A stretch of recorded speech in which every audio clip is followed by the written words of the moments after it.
आदाब नमस्कार। आप देख रहे हैं लाइव इन महाराष्ट्र। आइए हम आपको ले चलते भिवंडी शहर परिमंडल 2 के कार्यालय, जहां पर आज डीसीपी नवनाथ ढोले सर के नेतृत्व में पत्रकार परिषद रखी गई, जिसमें एक अज्ञात बालक उम्र 16 वर्ष अपहरण होने का मामला सामने आया।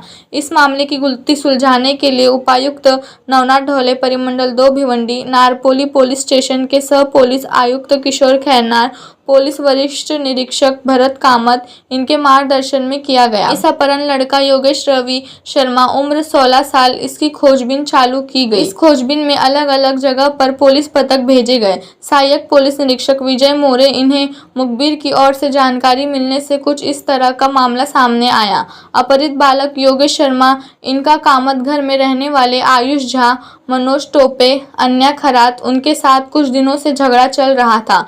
मिली हुई जानकारी के आधार पर और मोबाइल के तांत्रिक विश्लेषण से अपहरित लड़का, इनका मोबाइल बंद होने की जगह और शक के दायरे में आए हुए मुजरिम, उनका मोबाइल चालू होने का लोकेशन मिला। पर से आयुष वीरेंद्र झा उम्र 18 साल, मनोज नारायण टोपे उम्र 19 साल, इनको हिरासत में लिया गया। कड़ी पूछताछ करने के बाद उसने बताया कि योगेश शर्मा का कुछ दिन पहले झगड़ा हुआ था और उसने मारपीट भी की थी।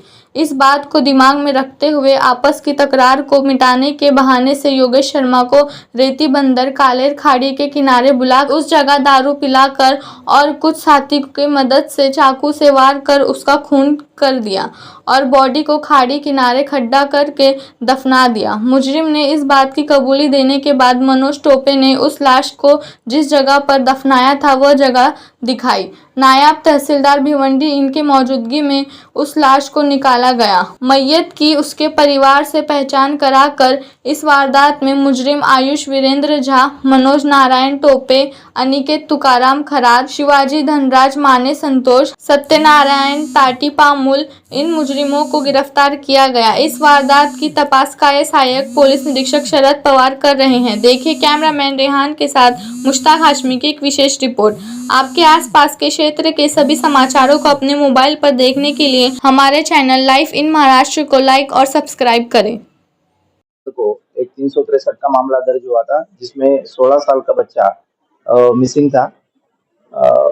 वो पुलिस स्टेशन में ऑफेंस रजिस्टर करने के बाद पुलिस स्टेशन के सीनियर पीआई कामत साहब, उन्होंने डिटेक्शन के जो 2 टीम थी वो तैयार की थी और उसके साथ और 2 ऑफिसर, ऐसे कुल मिला के 4 टीम तैयार की गई थी उसको ढूंढने के लिए।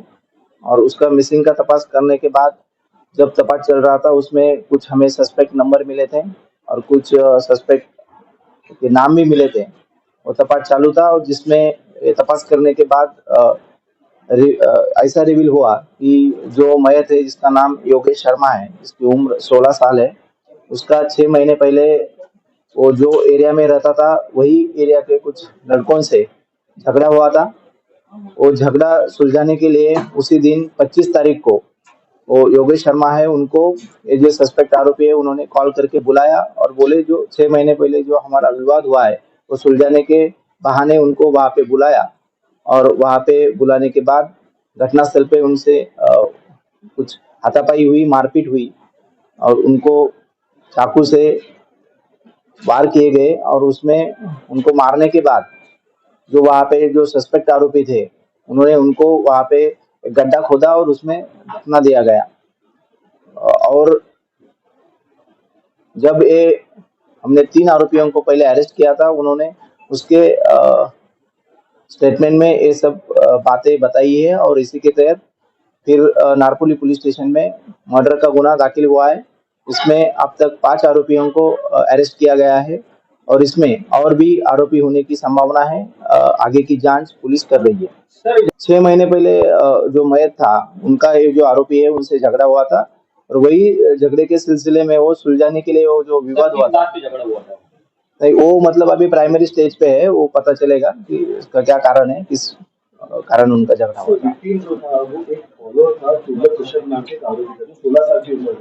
ऐसी बात बता सकते हैं कि उसके जो सोशल अकाउंट्स में जो फोटोज है, उसी तरीके की उनकी ड्रेसिंग स्टाइल है, जो टिका लगाने की स्टाइल है, इस बारे में आपने कुछ छानबीन की है?